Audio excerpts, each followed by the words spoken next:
"You understand why you can't come, don't you?" my mother said, her voice as casual as if she were discussing the weather. "Vivian's dream wedding isn't about you, Juliet. It's about her perfect day. And frankly, your presence would just be complicated." I sat there on the floral couch in my parents' living room in Charleston, South Carolina, staring at her perfectly manicured hands folded on her lap. The afternoon light filtered through the curtains, casting soft shadows across her face. But there was nothing soft about the words she had just delivered. "My name is Juliet, and I'm 27 years old. I work as a freelance photographer specializing in architectural and travel photography, scraping by with enough income to cover rent on my small studio apartment and keep my camera equipment maintained. For years, I had convinced myself that being the overlooked daughter was just the way things were in my family. My younger sister, Vivienne, 3 years my junior, had always been the golden child. She was prettier, more charming, more successful in my parents' eyes. She landed a high-paying job at a marketing firm right out of college, married a wealthy investment banker named Gregory, and now lived in a pristine townhouse that my mother loved to brag about. But this was different. This wasn't just being forgotten at Christmas or having my birthday overshadowed by Vivienne's latest achievement. This was a deliberate exclusion from what my mother kept calling the event of the decade. "Complicated how?" I asked, keeping my voice steady, even though my hands trembled slightly. My mother sighed, as if explaining this to me was exhausting. "Vivienne has invited 300 guests. Everyone who matters will be there. The venue alone cost them $75,000. She's wearing a custom Vera Wang gown. There will be photographers from 2 bridal magazines. This isn't some backyard barbecue, Juliet. This is a statement." "And I would ruin that statement?" "You know how you are," she said, and that phrase hit me harder than anything else. "You never quite fit. You're always in your jeans and that old camera bag. Vivienne's friends are all polished, put-together people. You'd feel uncomfortable anyway." I wanted to argue. I wanted to point out that I owned nice dresses, that I could look presentable when needed, that being a photographer didn't make me some kind of social pariah. But the truth was, this wasn't really about my wardrobe. This was about hierarchy. This was about keeping me in my place. "Does Vivienne know you're telling me this?" I asked. My mother's expression flickered just for a second. "We discussed it as a family. Your father agrees it's for the best. And honestly, Juliet, you should be relieved. $750,000 for a wedding? That's the kind of pressure you wouldn't want to be around anyway. $750,000. The number was obscene. That was more than I had earned in the past 5 years combined. And they were spending it on a single day, a single event that I wasn't allowed to witness because I might somehow tarnish it with my presence. I stood up slowly, grabbing my camera bag from beside the couch. My mother watched me with that same calm expression, as if she had just delivered perfectly reasonable news. "I understand," I said quietly. She looked almost relieved. "I knew you would. You've always been so sensible about these things." Sensible. That was her word for compliant, for accepting whatever scraps of affection the family tossed my way. I walked toward the door, my boots making soft sounds on the hardwood floor. Just before I reached it, I turned back. "When is it? The wedding?" "June 15th. But Juliet, I really think it's better if—" "I just wanted to know," I interrupted. "For my calendar." I left before she could say anything else. As I drove away from their pristine colonial house, I felt something shift inside me. It wasn't anger, not exactly. It was clarity. Cold, sharp clarity about exactly where I stood in this family and what I was worth to them. June 15th was 3 months away. 3 months that they would spend preparing for Vivienne's perfect day while I was expected to simply disappear.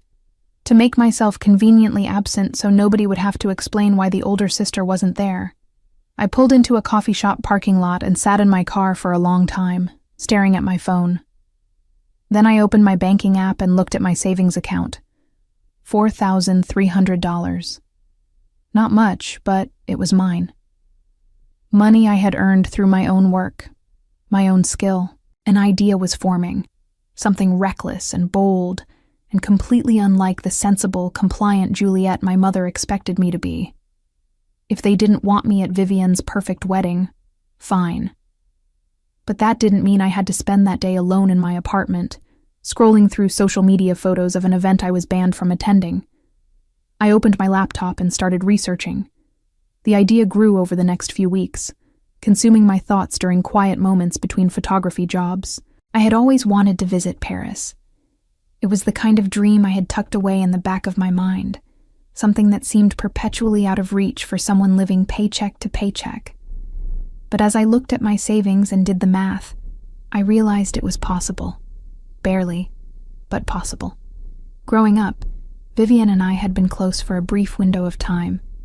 When we were children, maybe 4 or 5 years of blissful normalcy before the favoritism became too obvious to ignore. I remembered building blanket forts together, sharing secrets under the covers past bedtime. But somewhere around middle school, things shifted. Vivian discovered she had power in our family dynamic, that our parents would choose her version of events over mine, that she could get what she wanted by playing the victim. The first major incident happened when I was 15 and she was 12. I had saved money from babysitting to buy a professional camera, something I had wanted desperately. When it arrived, Vivian threw a tantrum about how I got something expensive while she got nothing. Within a week, my parents bought her a laptop that cost twice what my camera did. The pattern was set. In college, while I worked part-time jobs to cover expenses that my minimal scholarship didn't cover, Vivian got a brand new car for her 18th birthday. My parents said they had contributed to my education, and that should be enough. Never mind that their contribution barely covered textbooks. After graduation, when I was struggling to establish my photography business, Vivian landed her marketing job and immediately started making more money than I could dream of. My parents' pride was palpable. Finally, their beautiful youngest daughter was proving her worth. Meanwhile, I was invisible unless I was needed to photograph family events for free or to watch their house when they traveled. I should have been angry, and I was, beneath everything else. But mostly I was tired. Tired of hoping that someday they might see me as equally valuable. Tired of making myself smaller so Vivian could shine brighter. 2 weeks after my mother's living room announcement, I received the official wedding invitation in the mail. It was addressed to my parents and included a note listing who from the family was invited. Every single person. My parents, both sets of grandparents, aunts, uncles, cousins. Everyone except me. The omission was deliberate and documented. I stared at that heavy cardstock invitation with its gold embossing and elegant calligraphy, and something crystallized inside me. This wasn't an oversight. This was a statement about my worth in this family. That evening, I called my best friend Kara. We had met 5 years ago at a photography workshop and had stayed close despite living in different cities. She was one of the few people who understood my family dynamics without judgment. "They didn't invite you?" Kara's voice rose in disbelief when I told her. "To your own sister's wedding?" Apparently, I'm a distraction from her perfect day. That's insane. What are you going to do? I took a breath. I'm thinking about going to Paris during her wedding weekend. Silence on the other end. Then, tell me more. I've been researching. There's a photographer in Paris who does high-end bridal-style shoots for travelers. Custom gown, professional hair and makeup, sunrise shoot at the Eiffel Tower. It's expensive, but I can afford it if I'm careful. You want to have your own wedding shoot? Without a wedding? Why not? If they're going to exclude me from family events, I might as well create my own moments. And I'm a photographer. I know the power of a good image. Kara laughed. I love this. I absolutely love this. When do we leave? We? You think I'm letting you do this alone? I have vacation days saved up. Let me look at flights. That conversation changed everything. Suddenly, it wasn't just a fantasy or a way to avoid painful reminders of my exclusion. It was a real plan with a real friend who believed in me. I spent the next month working extra photography jobs, accepting every assignment I could find. Corporate headshots, real estate photos, family portraits. My savings account slowly grew. I researched Paris neighborhoods, looked at hotel options, and found a photographer named Isabel who specialized in the exact kind of shoot I envisioned. When I contacted Isabel, explaining what I wanted, she responded enthusiastically. She had a dress designer friend who could create a custom gown in my measurements. She knew the perfect locations. She understood the vision. The dress alone would cost $1,500. The photography package was another $2,000. Flights and hotel for Kara and me would be roughly $3,000 combined. Hair and makeup, another $300. It all added up to more money than I had ever spent on myself at once. But every time I hesitated, I thought about that invitation with my name conspicuously absent. I thought about my mother's casual dismissal, her certainty that I would simply accept being erased from this family milestone. 3 weeks before Vivian's wedding, I booked everything. Flights, hotel, photography session, dress measurements sent to the designer. It was happening. I didn't tell my family. They didn't ask what I would be doing that weekend anyway. I'm sure they assumed I would spend it quietly at home, maybe seeing a movie or working on my portfolio. Definitely not making any waves. But I told Kara everything as we planned. She was almost more excited than I was, researching Paris cafes and planning what we would do beyond the photo shoot. This trip became something bigger than just a response to being excluded. It became an act of reclaiming my own narrative. My phone buzzed one evening in late May. It was a text from Vivian, the first direct communication I had received from her since the wedding planning began. Mom said you understood about the wedding. I appreciate you being mature about it. It's nothing personal. Nothing personal. As if excluding your only sibling from the biggest day of your life was just a practical decision, like choosing salmon over chicken for the main course. I stared at that message for a long time before responding. I hope you have a beautiful day. I meant it in a way. I hoped she got everything she wanted from her extravagant celebration. Because I was about to get something too. The week before the trip, my nerves kicked in hard. I second-guessed everything. Was I being petty? Was this just expensive revenge that would leave me broke and feeling hollow? What if nobody even cared about my Paris photos? But then my mother called, and those doubts evaporated. Vivienne is so stressed, she said, launching into the conversation without preamble. The final alterations on her dress aren't quite right, and the florist had to substitute 2 types of roses. Can you imagine? After all the planning, these little disasters. That sounds frustrating, I said carefully. She's handling it well, though. She's such a professional. Gregory's mother is hosting a luncheon tomorrow for the wedding party and immediate family. It should be lovely. Immediate family. A category I apparently no longer belong to. I'm sure it will be nice, I said. Are you working that weekend? The wedding weekend? My mother asked. And there was something in her tone that made me think she actually hoped I would be busy, that I would have some concrete excuse for my absence that would make the whole situation feel less cruel. I have plans, I said. Oh, good. I'm glad you'll have something to occupy yourself with. After we hung up, I pulled out my suitcase and started packing.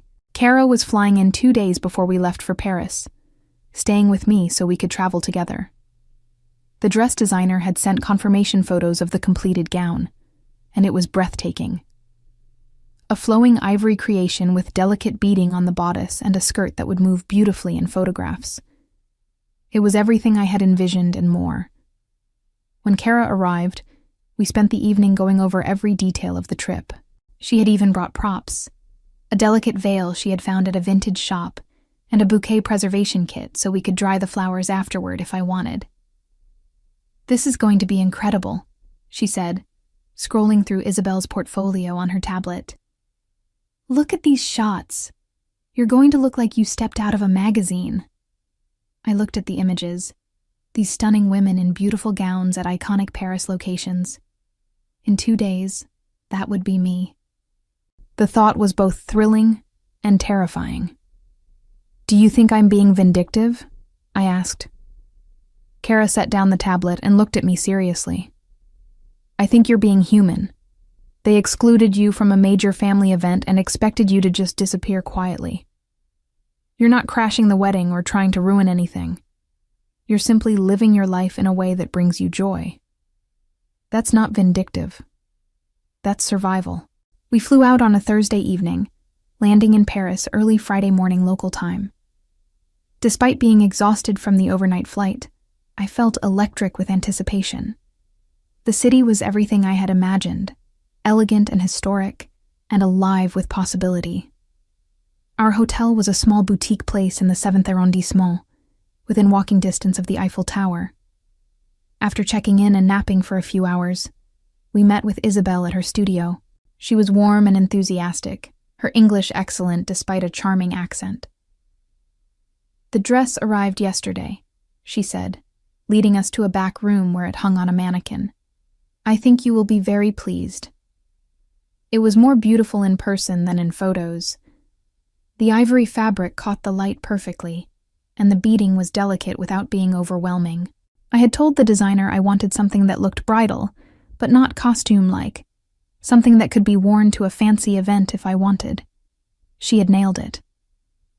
"We'll begin at 5:30 tomorrow morning," Isabel explained. "The light at sunrise is perfect, and there will be fewer tourists. Hair and makeup starts at 4. I know it's early, but trust me, the results will be worth it." That evening, Kara and I walked around Paris, grabbing dinner at a small cafe and wandering along the Seine as the sun set. I tried not to think about what was happening back home. By now, wedding guests were arriving in Charleston. Vivienne was probably having a spa day or attending some pre-wedding event. My parents were in their element, hosting and being proud. And I was here, in Paris, about to create something entirely my own.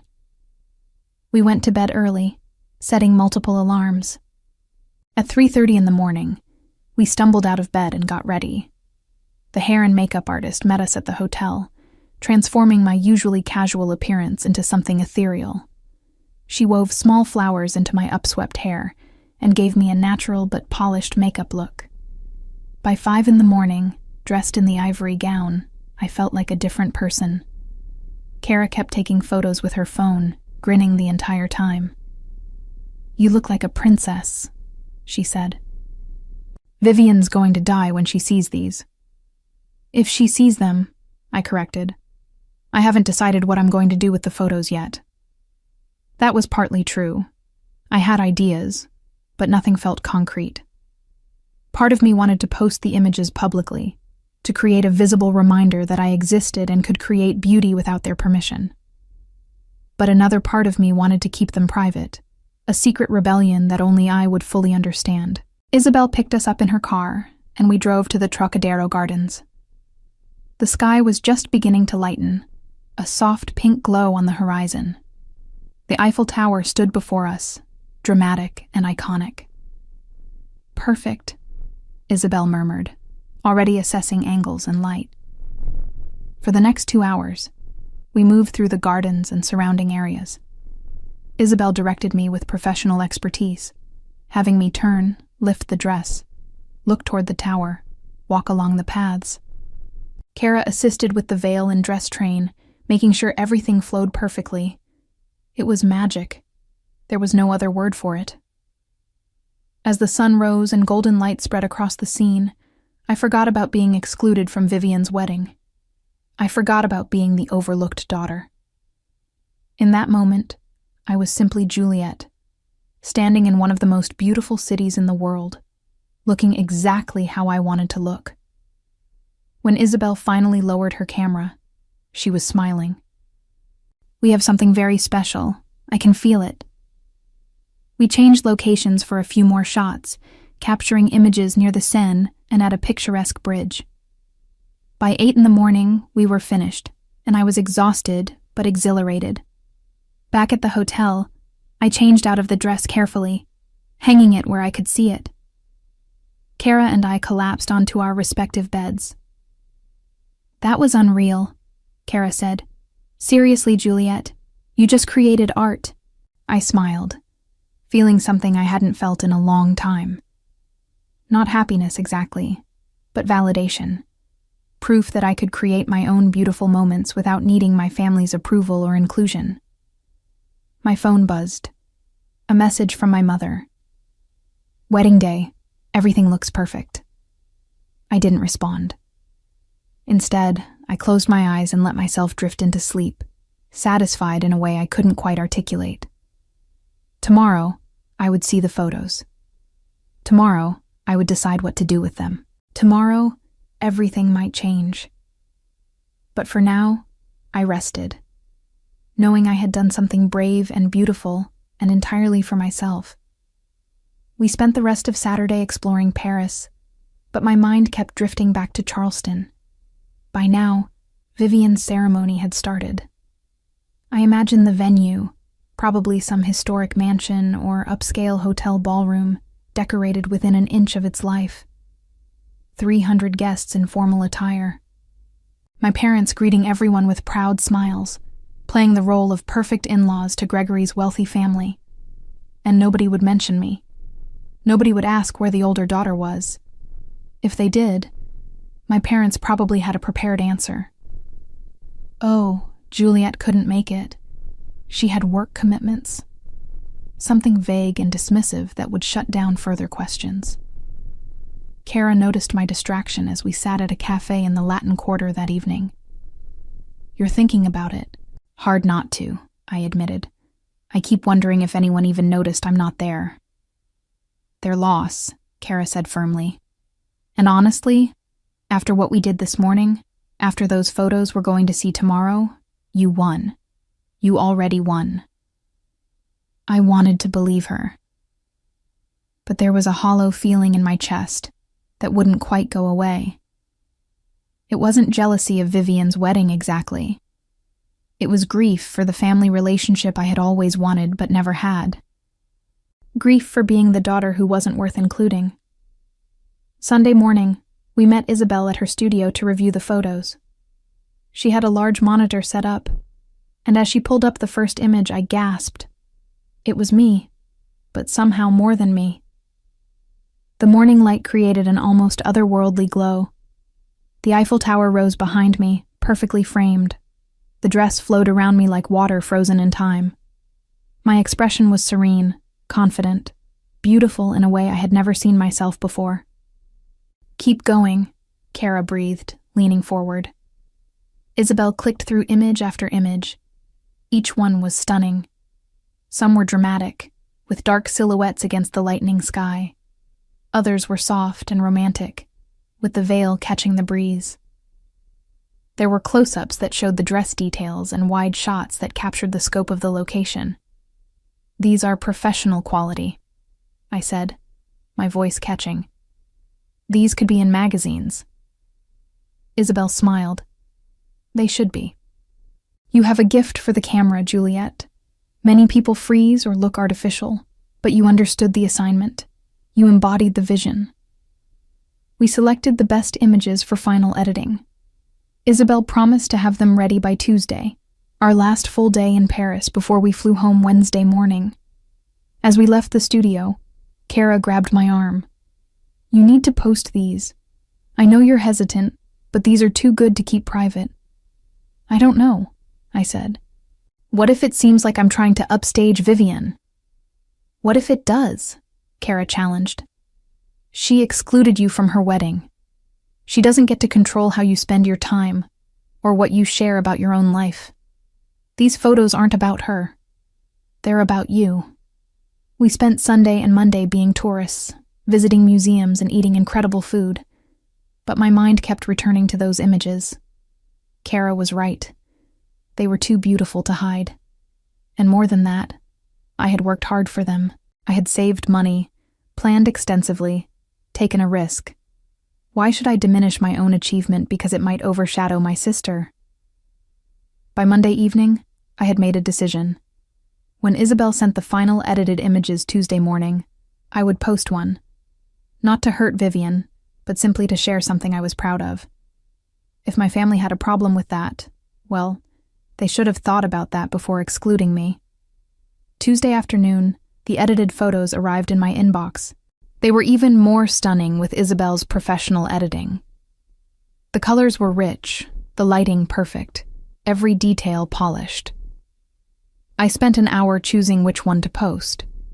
Finally, I settled on an image taken right as the sun broke the horizon. I stood in profile, looking toward the Eiffel Tower, the dress catching golden light.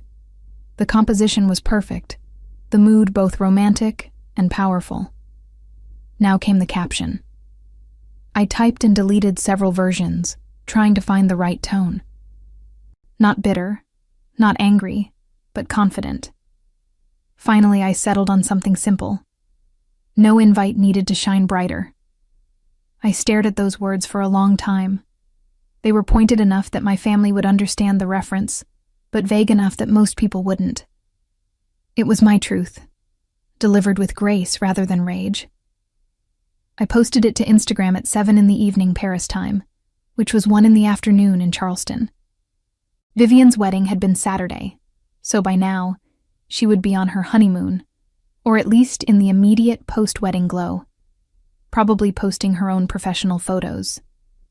I closed the app immediately after posting, too nervous to watch the reactions roll in. Kara and I went to dinner, trying to distract ourselves with wine and conversation.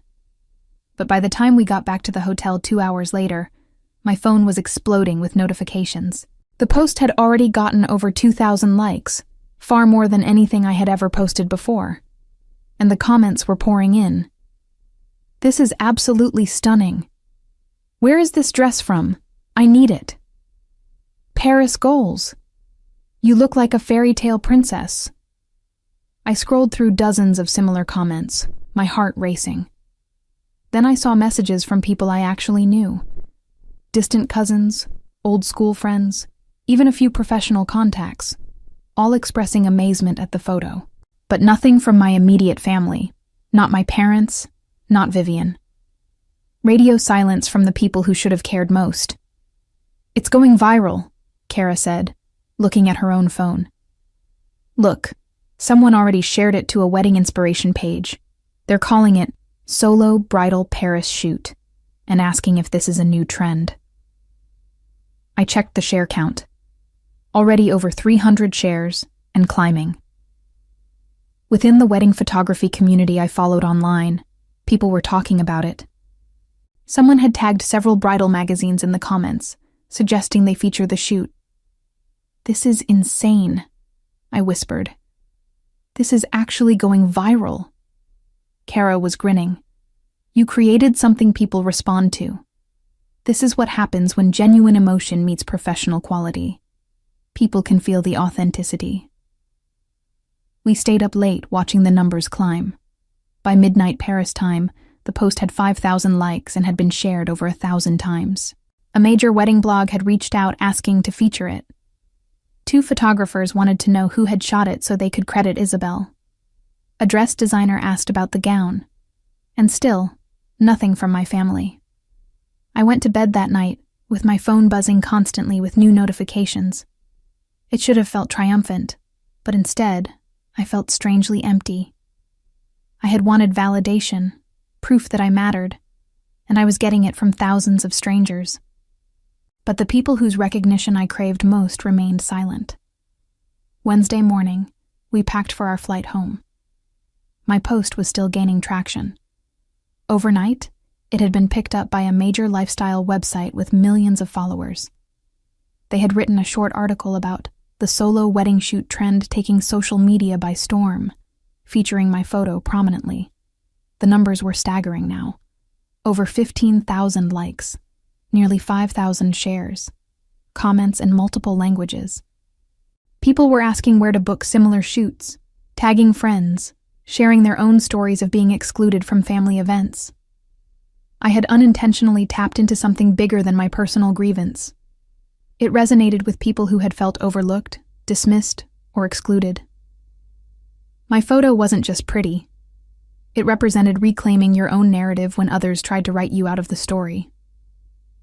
On the flight home, exhaustion caught up with me. I slept most of the way, my phone on airplane mode to avoid the constant notifications. Kara kept checking her phone during layovers, giving me updates. "A bridal magazine wants to interview you," she reported at our connection in New York. "And someone from a morning show reached out. They want to do a segment on solo celebration shoots." "That's crazy," I said. "I'm not qualified to speak about trends. I just wanted nice photos." "You started something," Kara insisted. "Whether you meant to or not." We landed in Charleston late Wednesday evening. I had several missed calls from my mother and a string of texts from Vivian. I didn't read them on the ride home, too tired to deal with whatever storm was brewing. Thursday morning, I woke up in my own bed to my phone ringing. My mother. I considered ignoring it, but after the fourth call, I answered. "Juliet, what on earth were you thinking?" Her voice was sharp with anger. "Good morning to you too," I said, sitting up. "Don't be flippant. You posted that ridiculous photo during Vivian's wedding. Do you have any idea how inappropriate that was?" "I posted it on Monday," I corrected. 2 days after the wedding. "It doesn't matter when you posted it. It's everywhere now. People keep sending it to Vivian, asking if you're her sister, asking why you weren't at the wedding. You've completely overshadowed her special day." I felt a surge of anger. Her special day that I wasn't invited to? That wedding? We explained the situation.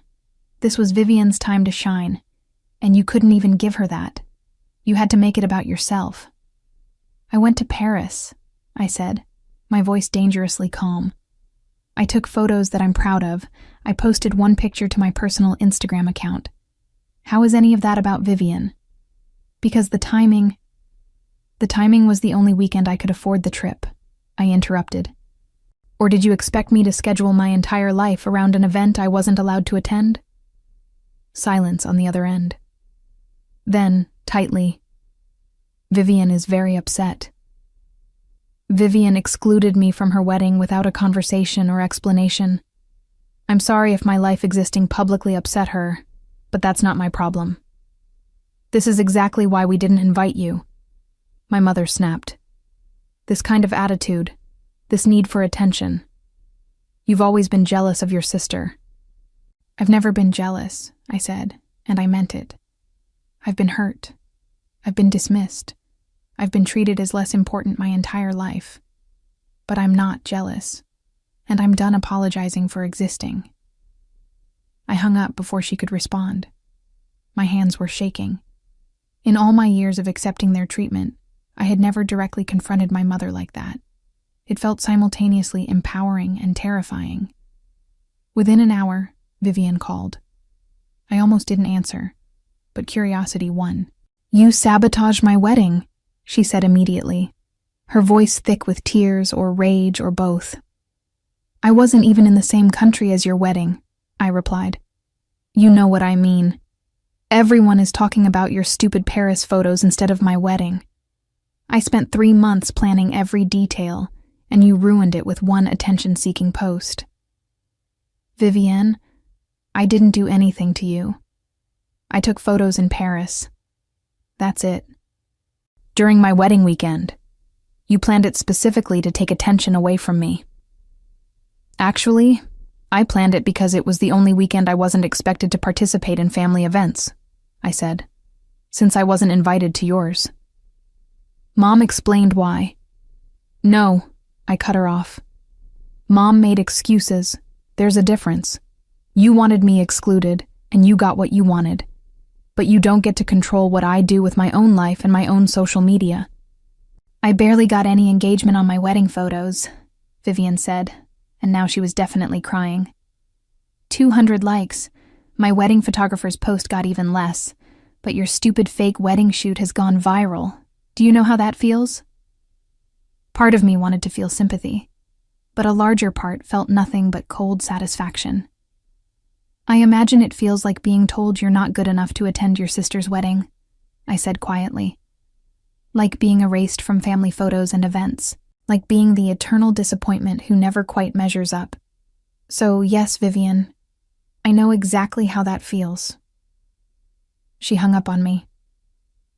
I sat on my couch, staring at my phone, feeling both vindicated and hollowed out. This was what I wanted, wasn't it? For them to see me, to acknowledge my existence, to feel some consequence for how they treated me.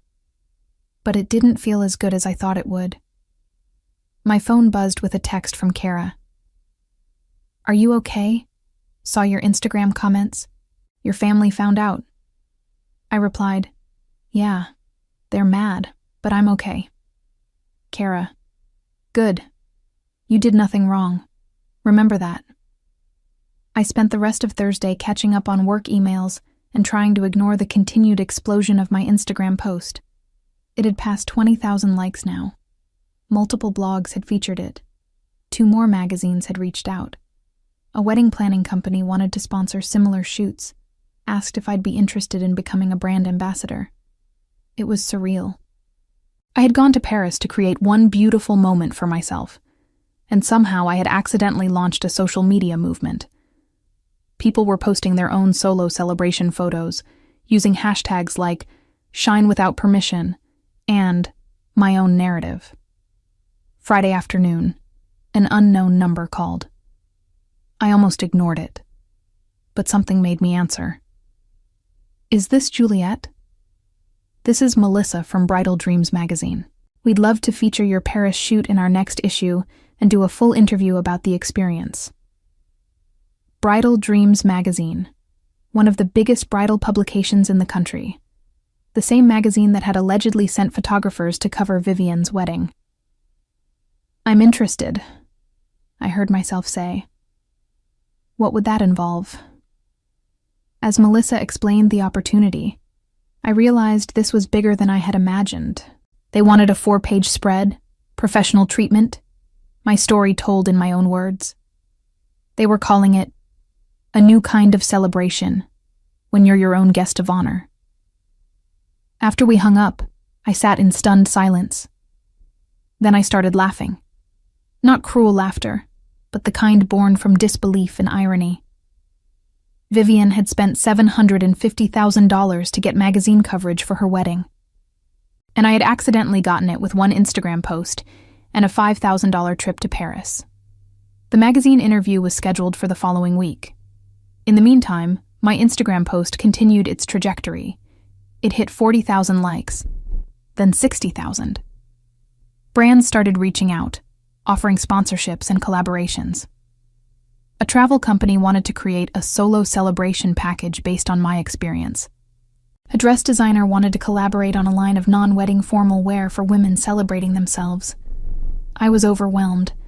I was a freelance photographer who could barely afford rent, and suddenly I had opportunities that could change my financial situation entirely.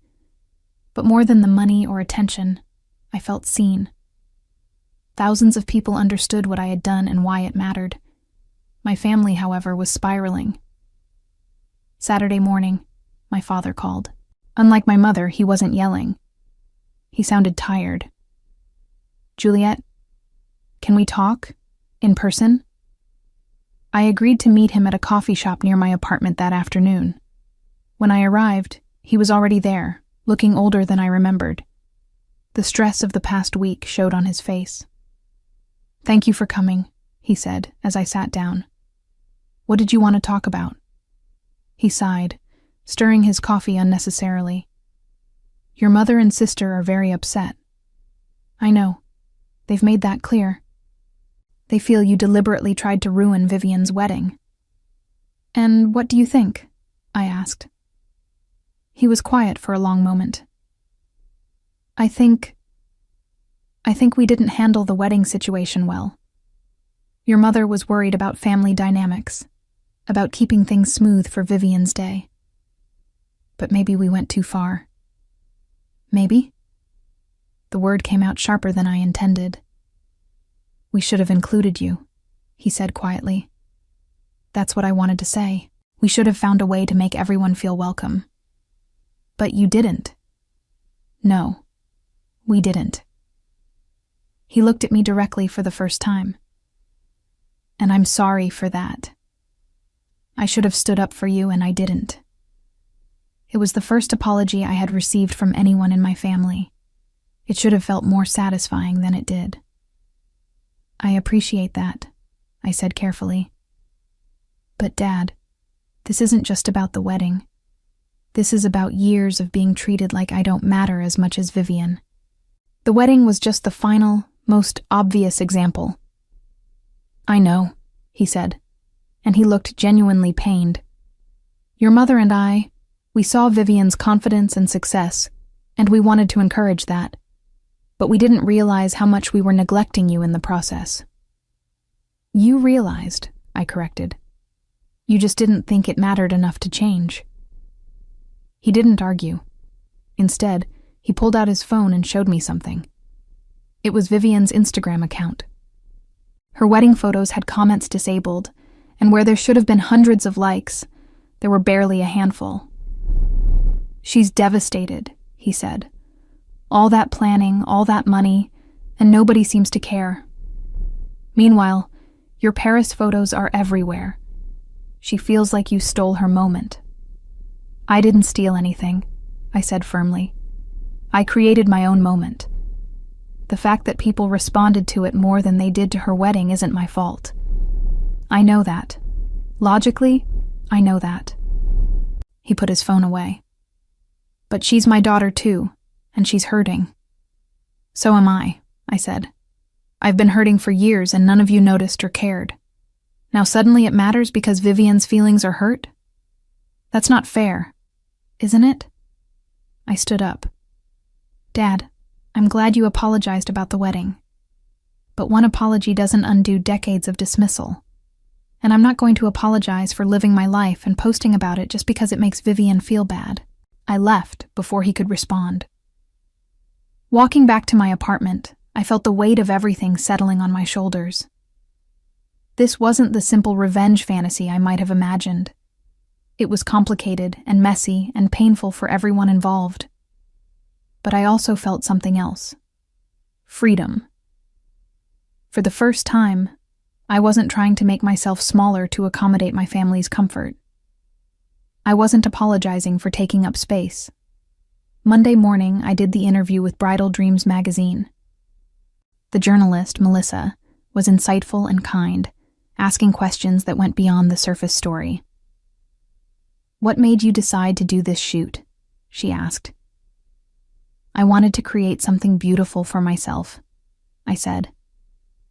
I spent so much time waiting for permission to be celebrated, waiting to be seen as valuable. This was me giving myself that permission. And the timing? During your sister's wedding weekend? That was the weekend I had available, I said honestly. And symbolically, it felt right. She was having her perfect day with everyone's attention and approval. I was creating my own perfect day without needing anyone's permission. The article came out 3 weeks later. They had done a stunning layout with several of Isabel's photos, and the interview was thoughtful and well-written. The response was immediate and overwhelming. My Instagram followers jumped from 2,000 to over 100,000 in 1 week, but the real impact was in my inbox. Letters and messages from women sharing their own stories of feeling overlooked, excluded, or dismissed by family. Many had gone on to create their own moments of celebration, inspired by my Paris shoot. I read every message, often with tears in my eyes, realizing that my personal act of defiance had become something much larger.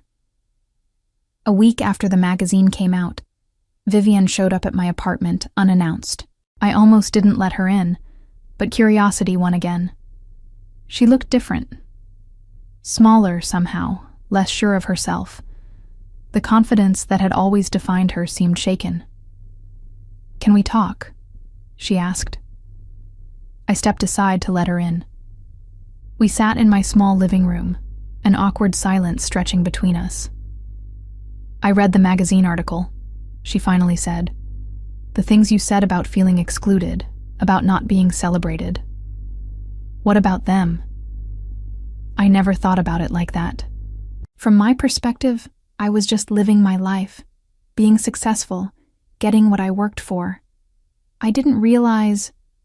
She trailed off, looking uncomfortable. "Didn't realize what?" "That you felt so invisible, that we made you feel that way." I waited, saying nothing.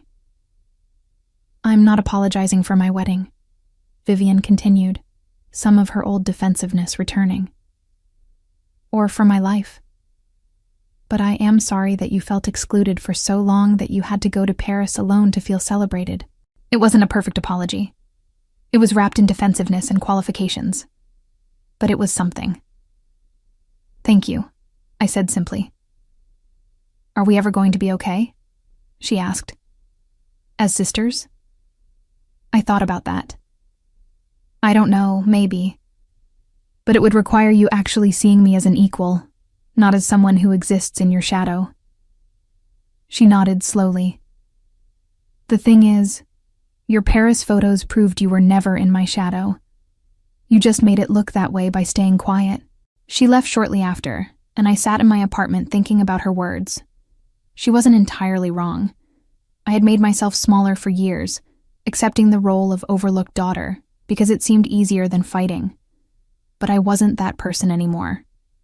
The opportunities kept coming. By the end of the month, I had signed a contract with a luxury travel brand to create content for their solo celebration campaign.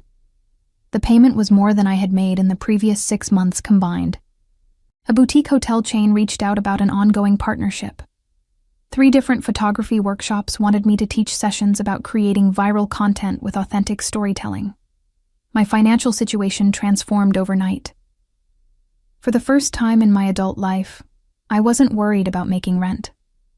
I wasn't calculating whether I could afford groceries and camera equipment in the same week. The irony wasn't lost on me that my family's exclusion had inadvertently launched my career in a way years of hard work hadn't managed to achieve. But the most satisfying development came from an unexpected source. The photographer who had been hired to shoot Vivian's wedding reached out to me directly. Her name was Catherine, and her message was professional but pointed. "I wanted to introduce myself," she wrote. "I was contracted to photograph your sister's wedding and provide images to Bridal Dreams magazine for their coverage. However, after your Paris shoot went viral, the magazine decided to cancel the planned feature of Vivian's wedding. They said the narrative had shifted to solo celebrations, and a traditional 7-figure wedding no longer fit their editorial direction. I thought you should know, as it seems your family has been blaming you for the lack of coverage. The truth is, the magazine made a business decision based on what their readers were responding to. Your Paris shoot simply resonated more than a conventional luxury wedding." I read that message 3 times, processing the implications. Vivian hadn't just lost social media engagement. She had lost the magazine feature she had apparently been counting on, the one my parents had probably used to justify the enormous expense. I should have felt triumphant. Instead, I felt something more complex. Not quite guilt, but an awareness of the collateral damage my one decision had created. I hadn't meant to cost Vivian her magazine feature. I had simply posted a photo I was proud of. But intentions didn't change outcomes. That evening, my mother called again. This time, her tone was different. Not angry, but almost pleading. "Juliet, Vivian is not doing well. This whole situation has really affected her." "I'm sorry to hear that," I said, and I meant it. Despite everything, I didn't actually want my sister to suffer. The wedding was supposed to be her moment. She planned everything perfectly, spent so much money, and now people don't even remember it because of your Paris photos. "Mom, I didn't plan for my photos to go viral. I just posted something I was proud of." "But you had to know," she insisted. "You're a photographer. You understand social media. You had to know posting those images during her wedding would take attention away from her." "I posted them 2 days after the wedding," I reminded her. And even if I had posted them the same day, I'm allowed to share my own life on my own accounts. Vivian doesn't have ownership over an entire weekend. But as her sister, I should have been invited to the wedding. I interrupted. We can't have it both ways. Either I'm enough of a sister to be expected to protect her interests, or I'm not enough of a sister to be included in major family events. You don't get to pick and choose based on what's convenient. Silence. Then, quietly, when did you become so harsh? I'm not harsh. I'm just done being invisible. After we hung up, I poured myself a glass of wine and sat on my small balcony, watching the Charleston evening unfold. My phone buzzed with notifications from Instagram, brand inquiries, messages from followers. My life had changed dramatically in just a few weeks, but the relationship with my family was irrevocably altered. There would be no going back to the way things were, to me quietly accepting whatever scraps of attention they offered. That version of Juliet was gone. The next morning, I received an email from a literary agent. She'd seen the Bridal Dreams article and thought my story would make a compelling book. Not just about the Paris shoot, but about the broader experience of being overlooked in your own family and finding the courage to celebrate yourself anyway. There's a hunger for these stories, she wrote. Women reclaiming their narratives, refusing to stay small. I think you could speak to that in a powerful way. A book. I had never considered writing a book. But as I thought about it, I realized how many stories I had. Years of being dismissed, of watching Vivian be celebrated while I was barely acknowledged. The slow realization that I needed to create my own validation. The decision to go to Paris. The aftermath. I agreed to a call with the agent, and by the end of the week, we were discussing a book proposal. The advance she mentioned was more money than I had earned in 2 years of photography work. Everything was happening fast. Too fast, maybe. But I was riding the wave, making decisions that felt right, even if they scared me. 2 months after my Paris trip, I was invited to speak at a women's empowerment conference in Atlanta. The topic was, creating your own narrative when others try to write you out. I was terrified. Public speaking wasn't something I had ever done, and the idea of standing in front of hundreds of people was paralyzing. But Kara talked me into it. This is what you've been working toward your whole life, she said. Not the fame or the money, but the validation that your voice matters. Don't waste this opportunity. The conference was held in a large hotel ballroom. I stood backstage, my hands shaking as I listened to the speaker before me wrap up. Then it was my turn. I walked onto that stage, looked out at the sea of faces, and told my story. I talked about being the invisible daughter, about the wedding exclusion, about deciding to go to Paris.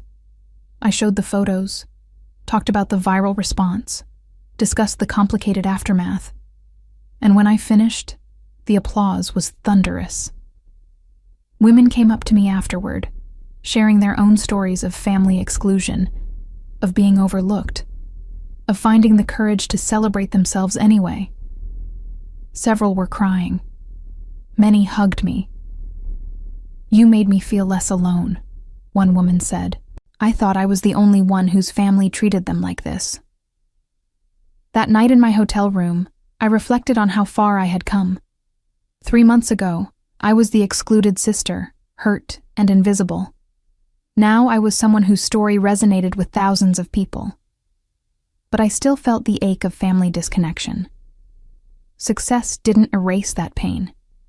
It just made it more complicated. The book deal was finalized in September, 4 months after my Paris trip. My agent had negotiated a substantial advance, and the publisher wanted the manuscript completed within a year. I was both thrilled and terrified. Writing about my experiences meant fully confronting everything I had spent years trying to minimize. My parents' reaction to the book news was predictable. My mother called, her voice tight with anxiety. You're writing a book about the family? Juliet, that's incredibly invasive. We have a right to privacy. I'm writing about my experiences, I corrected. My story, my perspective. You don't get to control that. But you'll make us look bad. You'll tell everyone about the wedding situation. I'll tell the truth about my life.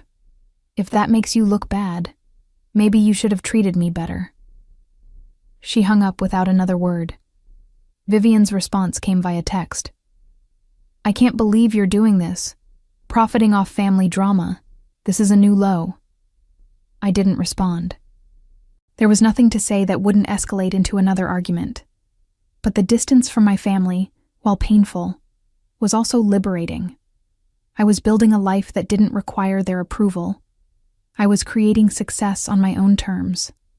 In October, 6 months after Paris, I was invited to appear on a national morning show to discuss the solo celebration movement that had emerged from my viral post.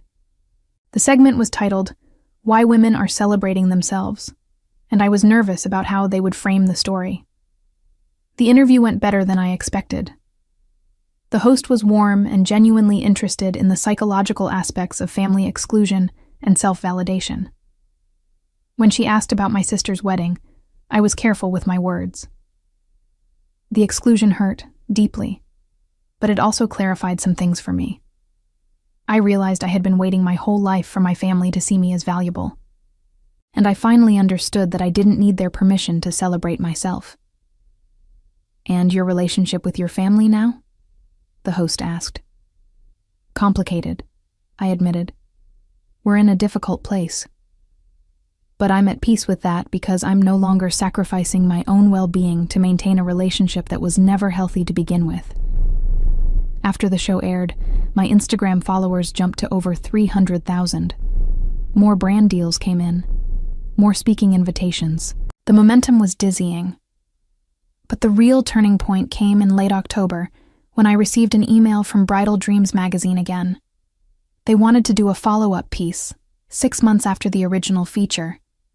The working title was The Aftermath: How One Photo Changed Everything. The new article would include an update on my career, discussion of the book deal, and reflection on the family dynamics. But here was the twist. They wanted to interview Vivian too. They wanted both sisters' perspectives on what had happened. My first instinct was to refuse. Giving Vivian a platform to present her version of events felt dangerous. But my agent saw opportunity. This could actually be powerful, she said. If you're confident in your truth, let her speak. The contrast will be revealing. I agreed, with conditions. I wanted to see Vivian's interview before publication. I wanted the right to respond to any false claims. The magazine agreed. 2 weeks later, they sent me the transcript of Vivian's interview. I read it with a mixture of anger and sadness. She portrayed herself as the victim of my jealousy, someone whose perfect day had been deliberately sabotaged by a bitter older sister. She claimed I had always been envious of her success, that I had posted the Paris photos specifically to hurt her, that my entire Paris trip was calculated revenge. But what struck me most was how little accountability she took. In her version, she bore no responsibility for the exclusion. That was entirely my parents' decision, and she had simply gone along with it. The lack of empathy in her words was stark. I wrote my response carefully. I didn't attack Vivian directly. Instead, I focused on facts. The timeline of events, the years of being treated as less important, the invitation list that excluded only me, the decision to use that weekend for self-celebration because I wasn't included in family events anyway. I can't control how my sister interprets my actions, I wrote, but I can tell my truth. And my truth is that I spent 27 years being invisible in my own family. Going to Paris wasn't revenge, it was survival. It was choosing to celebrate myself when nobody else would. The article came out in mid-November, and it was explosive. The magazine had done an excellent job of presenting both perspectives without explicitly taking sides, but the reader comments made it clear who they believed. Thousands of people pointed out Vivian's lack of self-awareness, her refusal to acknowledge her role in the situation, her continued dismissal of my feelings. The older sister was excluded from a major family event and still found a way to celebrate life. One comment read, "The younger sister had a $750K wedding and is mad that someone else got attention. Tell me who the real problem is." The article went viral in its own right. It was shared across social media platforms, discussed on podcasts, analyzed in think pieces about family dynamics and sibling rivalry. And through it all, Vivian remained silent on social media. Her Instagram, once full of carefully curated posts about her perfect life, went quiet. My parents didn't reach out. The silence should have felt like victory. Instead, it felt like the final severing of already damaged ties. In December, 8 months after Paris, I signed the lease on a new apartment. Not just any apartment. A beautiful 2-bedroom place in a historic Charleston neighborhood, with high ceilings and large windows perfect for a home photography studio. I could afford it comfortably now, thanks to the brand deals and book advance. Kara helped me move in, and we celebrated with champagne on my new balcony overlooking the street. "You did it," she said, raising her glass. "You actually built a whole new life." "We did it," I corrected. "You were there for every step." "So what's next? More travel content? The book?" "All of that," I said. "But also, I want to help other people tell their stories. Women who feel invisible, who need permission to celebrate themselves. I'm thinking about starting workshops, creating a platform for those voices." Kara smiled. "That's perfect. You've found your purpose." Maybe I had. Not just in the success or the recognition, but in using my experience to help others feel less alone. The book was published the following June, almost exactly 1 year after my Paris trip. The title was Uninvited, Celebrating Yourself When Others Count You Out. The cover featured one of Isabel's photos from Paris, me in the ivory dress with the Eiffel Tower behind me. The launch party was held at an art gallery in downtown Charleston. Over 200 people attended, friends, colleagues, followers who had become friends, women whose stories had intersected with mine through the solo celebration movement. Kara gave a toast that made me cry. My agent spoke about the power of authentic storytelling. My family was not there. I had sent invitations out of courtesy, not expectation. They didn't respond. The book was an immediate success. It hit bestseller lists within the first week. Reviews praised its honesty and emotional depth. Women shared it in book clubs, posted quotes from it on social media, wrote to me about how it had helped them process their own family trauma. But the success came with complications. My parents hired a lawyer, threatening to sue for invasion of privacy. Their lawyer sent a cease and desist letter claiming I had defamed them. My publisher's legal team reviewed the book thoroughly and concluded that everything I had written was either factually accurate or clearly presented as my personal perspective, protected under freedom of speech. The lawsuit threat went nowhere, but it revealed how far apart we had grown.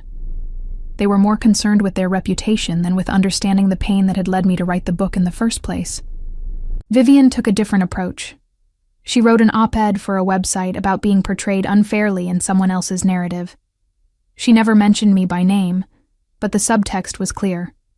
She positioned herself as a victim of my success, someone whose privacy had been violated for profit. The response to her op-ed was swift and largely unsympathetic. People pointed out that she could have reached out to repair the relationship privately, but had chosen instead to make public statements. They noted that she still hadn't acknowledged her role in the original exclusion. By summer, 1 year after Paris, I was traveling frequently for book tours and speaking engagements. I spoke at universities, women's conferences, corporate events about empowerment and authenticity. Each time I told my story, I saw recognition in the audience's faces. So many people understood what it felt like to be overlooked, to be made small by family dynamics. In August, I received an unexpected email. It was from a woman named Patricia, who identified herself as a family therapist specializing in sibling dynamics and parental favoritism. "I've used your story in several sessions with clients," she wrote. "It's helped them understand that choosing yourself isn't selfish, it's survival. I'm writing a book about family scapegoating, and I'd love to interview you for a chapter if you're willing." I agreed. The interview was thoughtful and probing, exploring not just what happened, but why these family patterns develop and persist. Patricia explained golden child and scapegoat dynamics, how families often assign roles that become self-fulfilling prophecies. "You broke the pattern," she told me. "Most scapegoated children spend their lives trying to earn approval that will never come. You chose a different path. You validated yourself instead of waiting for them to do it." That conversation helped me understand my story in a larger context. I wasn't just the excluded sister. I was someone who had recognized a toxic pattern and made the hard choice to step away from it. In September, I was invited to speak at a major conference in New York about women's empowerment and social media influence. The audience was over 1,000 people. When I walked onto that stage, I thought about the scared, invisible girl I had been just 16 months earlier. The one who believed she wasn't worth celebrating unless someone else decided she was. I told my story to those 1,000 faces. I showed the Paris photos.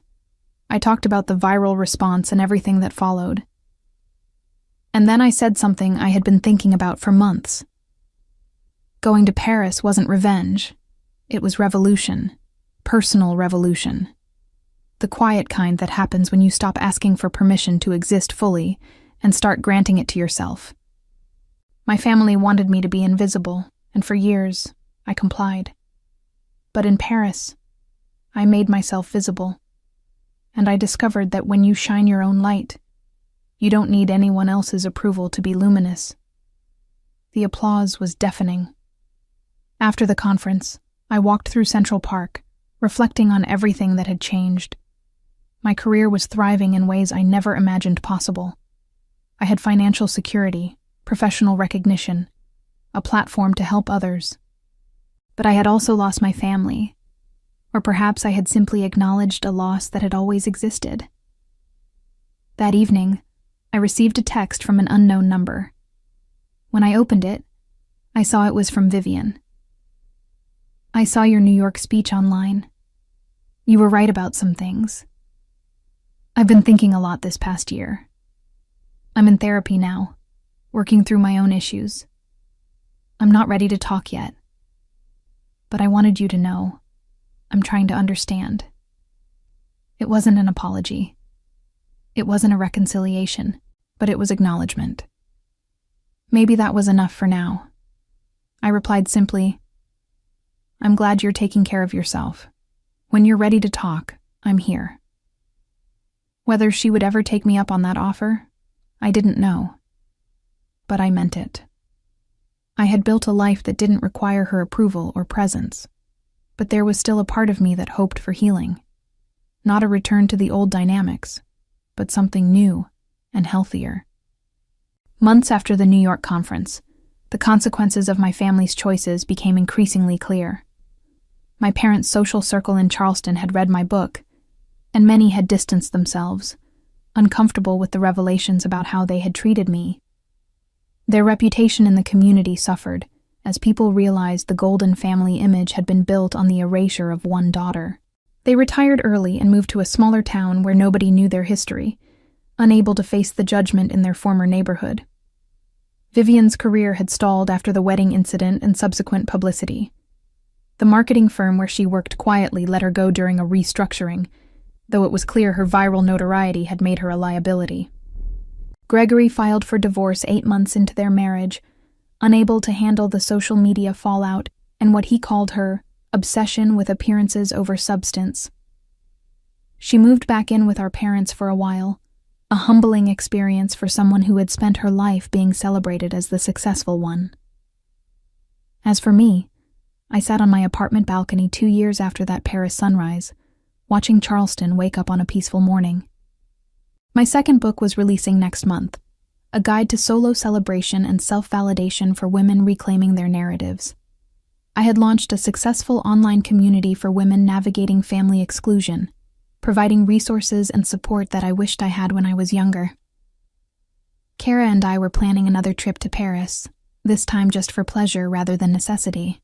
The journey from invisible daughter to woman with her own voice had been painful and messy, and more complicated than any revenge fantasy could capture.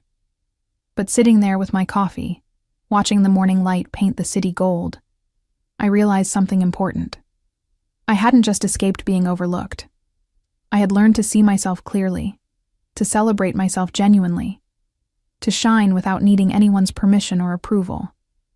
And in teaching others to do the same, I had found something more valuable than family acceptance. I had found purpose, community, and most importantly, I had found myself. Sometimes the best revenge isn't punishment at all.